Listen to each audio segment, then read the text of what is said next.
এই টুলসে যদি এরকম ভাবে সিলেক্ট করা হয় তাহলে আমরা সুন্দরভাবে সিলেক্ট করব কোন টুলস দিয়ে। সেটার জন্য আসে হচ্ছে এই যে পলিগনাল লেসো টুল।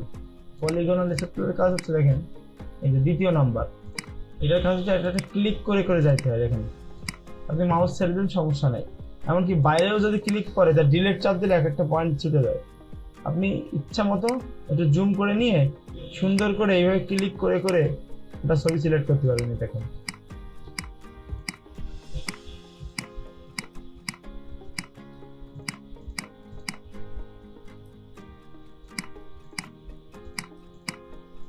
এটা হচ্ছে পলিগনাল লেসো টুলের কাজ।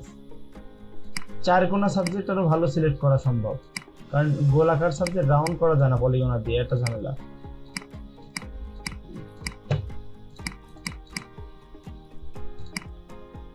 যেখান থেকে শুরু করছি সেখান থেকে শেষ করতে হবে।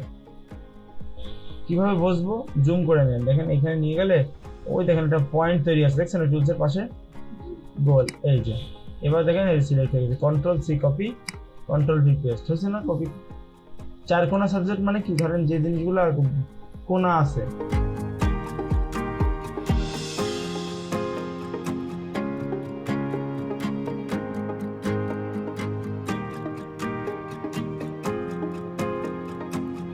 মনে করেন এই যে একটা ফটো ফ্রেম, এটা তো কোনা আছে তাই না, এই পলিগনাল লেসো দিয়ে কোনা আকারে জিনিসগুলো ভালো সিলেক্ট করা হয়। দেখেন একদম জাস্ট কোনায় কোনায় মিলাই দেবো, কত সহজে হচ্ছে এটা।